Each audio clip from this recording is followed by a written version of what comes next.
Hey folks, welcome back to another episode of Straight Talk Whiskey. I'm Nick here with you as always, and this is episode number 54. Now, the first thing you might notice is it's a little bit hazy in here. Well, that's because we have some Irish turf, or peat as some people may know it as, burning here just a little bit. And that's because today's review is going to be Connemara Cask Strength.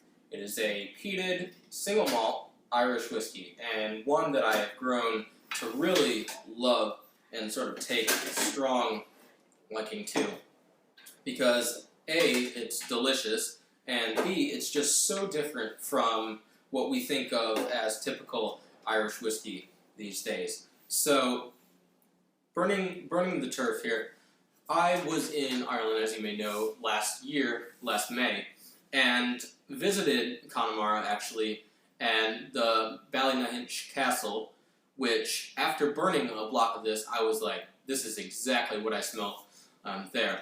And was sipping some Connemara while I was hanging out by the fire. So, why I'm doing that is because sometimes with a whiskey, there's so much terroir, as we call it, or this sort of influence of environment in the whiskey itself.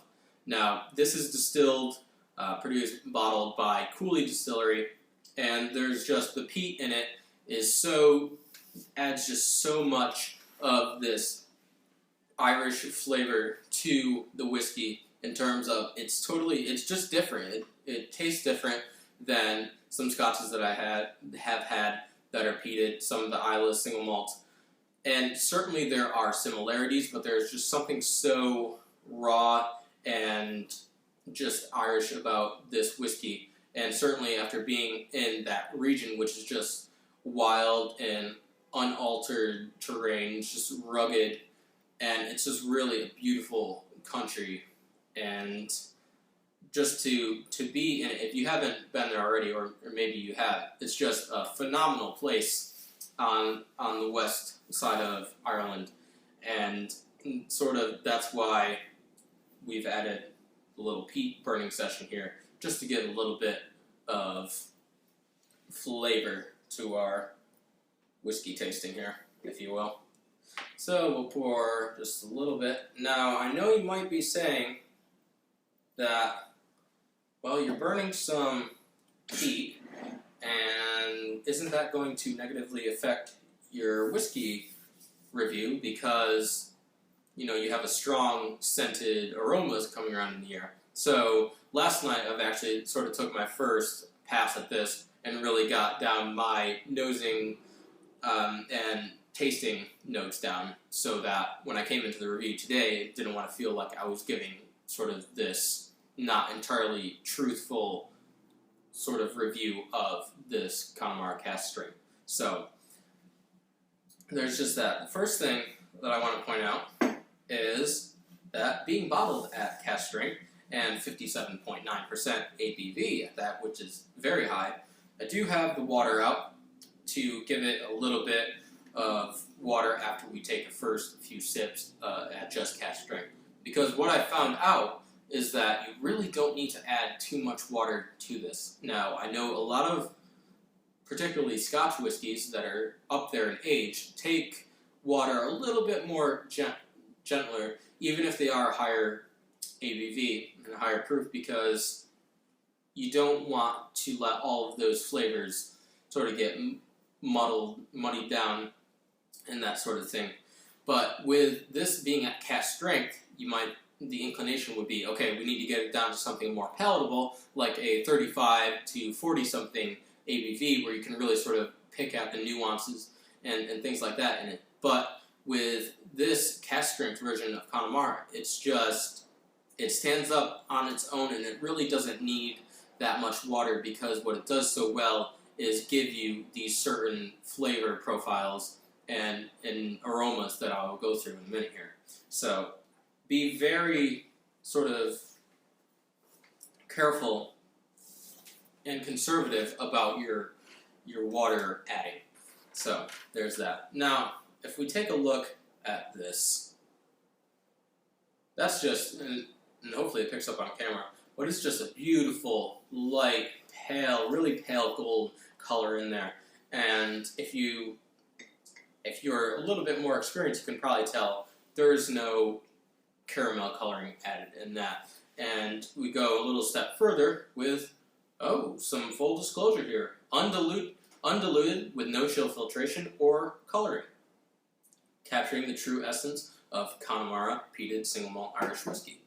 So, if you didn't already know that, we have no caramel coloring in here and no chill filtration, which, if you add a little bit of water, this sort of clear spirit right now, it's not entirely clear, you still got a little bit of particles flowing around in there because it is cask strength, but if you add a little bit of water, you'll start to get a little bit of the mist in there, which is always interesting to see, and it's always a true sign of a really well-crafted and really high-end whiskey that hasn't been tampered by chill filtration or caramel coloring, which are all pretty much garbage.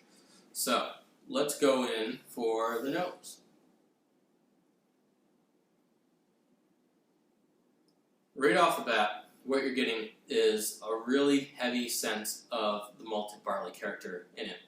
And as well, sort of paralleling that is this really fine ocean sense, sea spray, some sea salt, little brine characteristic in it.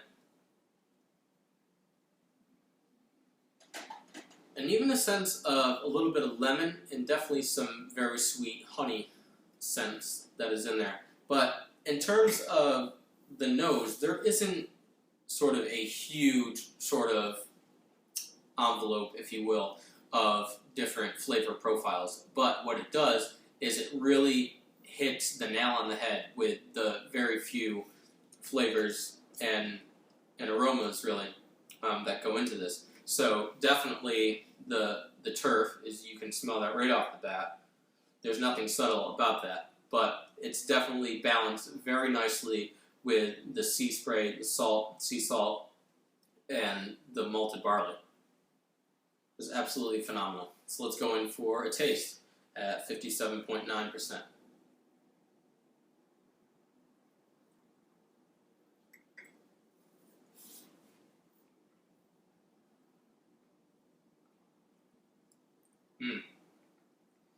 It absolutely hits the nail on the head with the aromas and the nosing. Now, I will say that even though it is at such a high cask strength or high ABV at cask strength, you don't want to sip it quick and just get rid of it, thinking that it's going to be extremely, going to punch you right in the face with the alcohol content, because it really doesn't. There is that really raw spice that you get there, a really big kick, but there's sort of this robust spiciness that is definitely backed with these honey and sort of like a lemon lime sort of note to it that really just makes it a more palatable drink.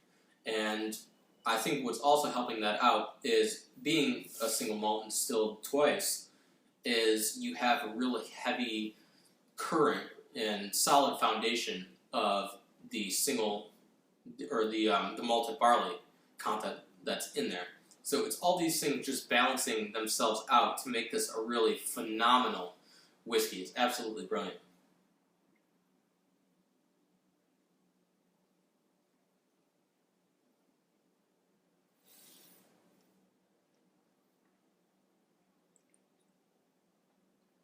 And as you sip, it just gets better and better and better.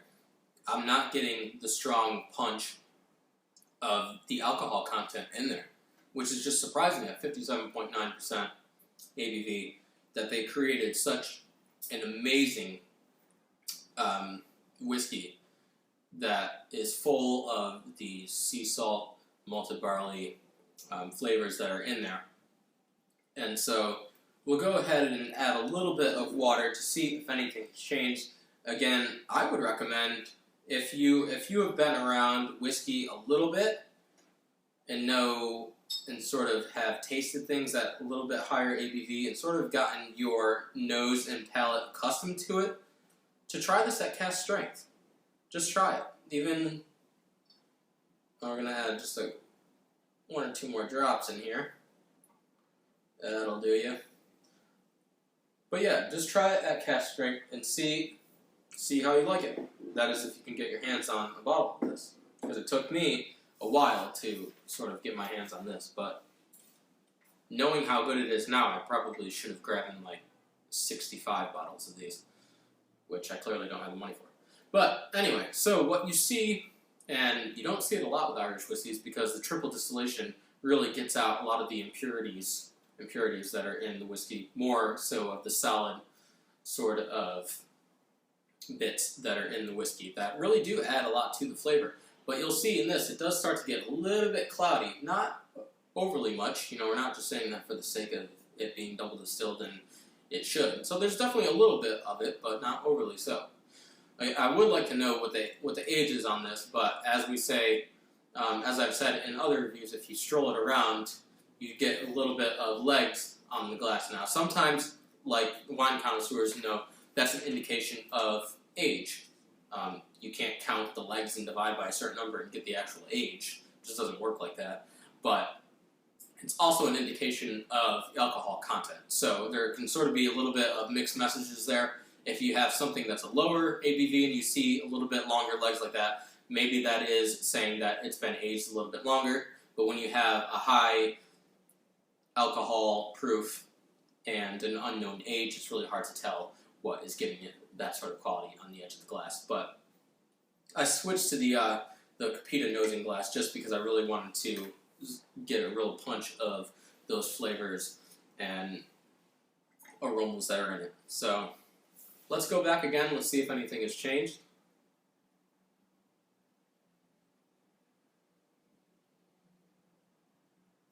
Now what I'm getting is a little bit less of the sea salt ocean spray kick and sort of muddying down a little bit to more of these earthy medicinal elements that are definitely supported by the malted barley in it, but there's a little bit more of a astringent quality to it.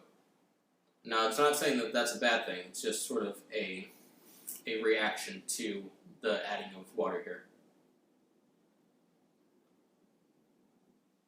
And there's something almost very earthen about it, the quality of the turf, but not the sense of the strong phenols that may enter your nose, but just a real sense of the ground, sort of the ruddiness, raw earth that I'm getting in here.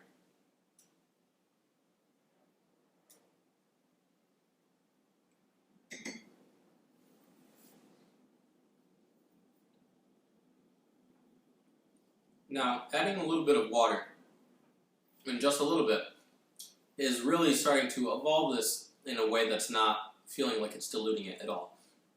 So what you have is really the strong presence of the single malt. You can sort of really hash that out. It's this fresh baked bread that's starting to form up in here, but still having the characteristics of this little sea saltness and this little honeyed slight hint of the lime that I talked about still, but definitely keeping that whole package sort of strong together. Now, I wouldn't suggest diluting this down, and if you could tell the proof, you know, after you've diluted it a little bit down to 40%, I don't feel like I would get the same sort of bang as I get with the cask strength, because at cask strength, like I've said, and I'm probably just talking this one to death, but it's really just a phenomenal whiskey. So we'll get into the score. We don't want to keep it too long because you're probably putting on your coat and heading out your door to get yourself a bottle of this. But in terms of single malts Irish whiskeys, because, you know, we try to score things, like I'm not pitting this against, say, the Woodford Reserve Distiller Select. Like, it just doesn't make sense to compare those two. But in terms of Irish whiskeys and in terms of single malt Irish whiskeys, I've got to go for the Gusto here. And I think I'll have to go back and check this, but one of our highest scores on Straight Talk Whiskey, a 98 out of 100. And the only reason it's a 98 instead of a 100 out of 100 is I know there's some more variations of this out there. I believe there's either a 21 or 22-year-old out there, and a few other variations that I haven't been able to get my hands on.